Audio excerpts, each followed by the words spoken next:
Hello again, and for today, I gotta start off with a whole lot of housekeeping because so much has happened, and essentially, I've been a little busy in between this weekend and this week, just prepping for essentially the worst. I was in the middle of like applying to some jobs, but I had successfully did a little prepping last month in anticipation for the worst, and fortunately, I was prepared this time. So I feel really good about my situation right now. But before we begin, I do want to apologize on the fact that I did not get a lot of commentaries out this week as I wanted to. Essentially, I was just making sure that in case shit hit the fan, that my ass was covered, especially in a time of crisis like this. You gotta make sure you have just exactly everything you need. I was going to do a commentary entitled Know the Signs to Prep or something like that, essentially saying, what to look for so that you know when shit's going to hit the fan in order to start prepping properly.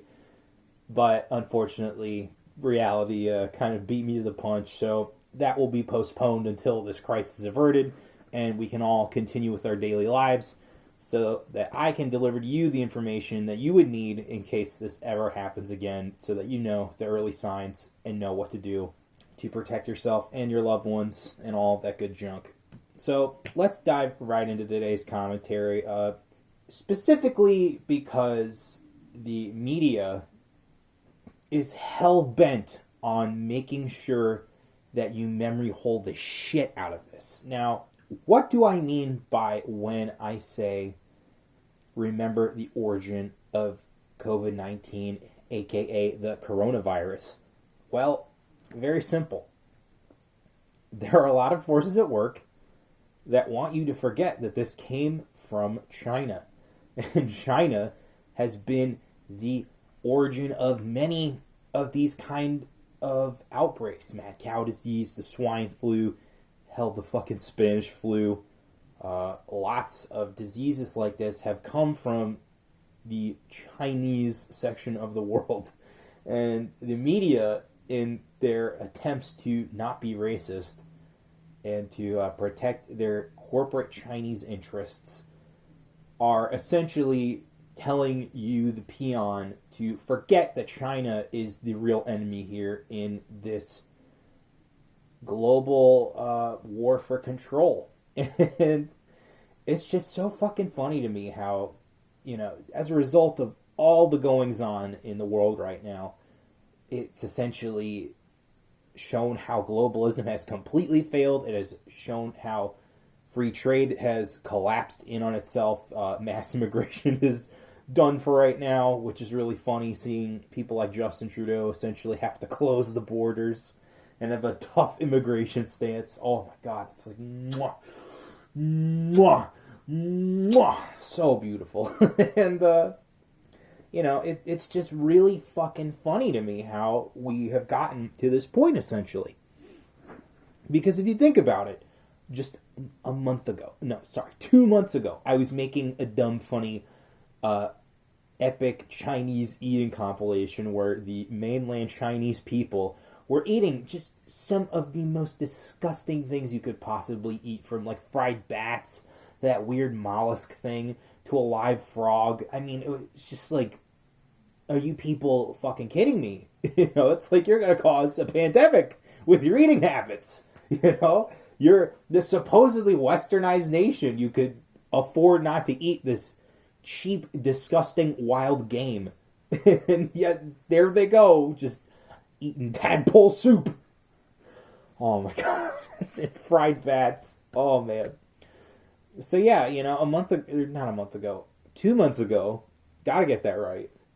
2 months ago, I was doing that video that ended up getting banned because YouTube didn't want to talk about the coronavirus, and now we totally have free reign to just talk about it. And it's amazing because, they can't get around, or even worse, they can't censor open reality. That we have to be locked indoors, that we can't go to concerts, we can't go to shows, we can't fucking hang out with our friends anymore because we all now have to make the sacrifice because the Chinese people eat bat soup. And it's again, this is just like a lot of people's preconceived notions just coming to reality. A lot of truths are now bearing fruit, and you know, at some point we're going to have to remember the origin of where COVID-19 came from, be it one order of bat soup done wrong, or one escaped disease from a biolab in Wuhan, China, or maybe a mixture of both. Maybe some fucking lab rat went down to the local meat market and it's like, one bat soup, please. Oh my god. It's just so ridiculous that this is how we are in the situation right now. And, everyone important, I would say, was raising the alarm, sounding the klaxon for fucking how ridiculous this could get if, all these diseases just run wild. And here we are now, all stuck in our homes or apartments, being told not to go out by, local government because they're afraid that you're going to catch the virus and be a carrier for fucking months on end. And, it's funny, especially because even in this time of crisis, people in the media right now are crying about racism, openly crying about the racism of calling it the Chinese virus. Newsflash, media drones, you fucking simpletons. I don't know if you know this, but the COVID-19 outbreak started in Wuhan, China, and has spread all the fuck over from there. And to be playing defense for the Chinese Communist Party should make you an enemy actor, especially now that the president has declared a wartime state of emergency. You're essentially pushing counter-propaganda, and it's real fucking goofy to me that you are essentially using the Chinese Communist Party's playbook of playing to the progressive standard of calling everything that is going against the Chinese Communist Party racist, even though it has nothing to do with actual Chinese people and has everything to do with the corrupt communist government and their insistence on housing bioweapons and promoting starvation culture through the eating and consumption of wild game like bat soup. And so I'm just going to continue laughing at you like I've been doing for the past, 3 years of my life. And oh my god, you are a never-ending source of entertainment.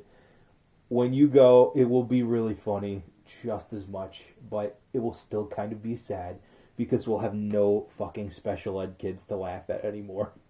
Because, oh man, this has been like my source of entertainment throughout this entire thing, is just watching people in progressive media specifically are the ones that are always bitching about racism, even in times of crisis like this. It's like, this disease could spiral out of control and you bitches are still whining about racism.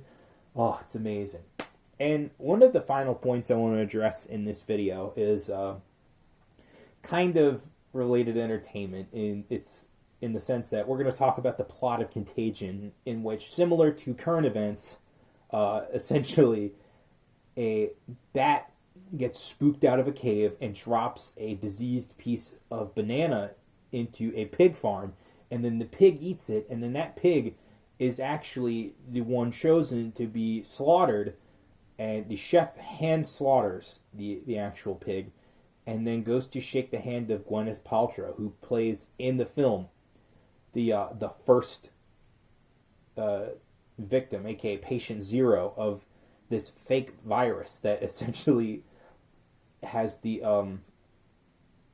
disease DNA coming from bat DNA and pig DNA. And for this movie to have come out in 2014, and for Steven Soderbergh to specifically focus on this region of the world to have started, I mean, that nigga must feel like Nostradamus right now, because Jesus Christ, he couldn't have predicted this harder. And, for me, when I see shit like Outbreak go back on Netflix and everyone's like still not learning their lessons, it's what's going to make that how to know when to start prepping video to be really, really fucking important. I mean, there are lots of channels that already get sponsored by, not MREs, but, the meal buckets companies. And I'm going to leave specific links from those channels to support them in this time of crisis, so that they, have money to bounce back and hopefully restart the economy on their end. Because I really wasn't doing well on my own before this all started, and like right as I was about to start applying for some real world jobs, like boom, this fucking crisis just exploded all over the place. And so I am really glad that I don't have lots of money in the bank right now, because if all that shit dries up, I will have nothing really to lose and everything to regain. And then I have obviously been prepped a long time before this happened. I was actually expecting something to happen in February, and like a couple weeks ago. And, fortunately I've had all the food I need, and all the soap I need, and all the hand sanitizer, toilet paper, bottled water. And so, like, I've essentially been prepped for this for longer than I knew. So I'm glad that I was able to be ahead of the curve on this one, because I know that there are lots of people, not only my age, but some of my friends who are probably panicking right now. And if they're even remotely listening out there, all I got to say is, things will get better. There are lots of people trying to end this as quickly as possible, because every day this goes on, it just damages the world further and further. And, more people die, the economy tanks, and, black pill's absorbed. But we really need a white pill right now. And I would say, try to keep your head above water. Try to actually motivate yourself to do things that you've never dreamed of, especially because you're home locked right now. LinkedIn Learning, which used to be lynda.com, is got month trials. I would recommend that. If not, have it in the sources section for you guys to go check out and maybe learn some programs like Adobe Photoshop and shit like that. So that way you can, do your own creative stuff as you need to. I would also recommend you take up instruments. I would recommend you do the things that you've always wanted to do but never seemed to have the time for because you had a job. And now that the wagey lifestyle has been put on pause, I would say now's the time to go do some self-improvement, look inward, genuflect on yourself, and really try to learn something new so that when you come out of this on the other side, you are a better person for it. So, to all of my supporters out there, thank you for watching this channel. I do have a subscribe star, but I am not going to beg like a little bitch. As far as my end on this channel, I'm going to be going through all of the stuff that I said I was going to do, and maybe even have like one video a day until all this shit rolls over. I don't really know yet. This video in itself was kind of hard to do because I didn't really know what I wanted to say, and I think I've said everything I wanted to now, so I think I can continue with the content as is. I'm going to go through my list. I'm going to go through what I've said in videos prior, maybe do some follow-up videos. I know I got the one, at least from way in the beginning, where I get to laugh at journalist unions harder. That's great news that the TYT union was formed and nearly was the sole reason as to why Cenk Uyghur's congressional candidacy was totally tanked.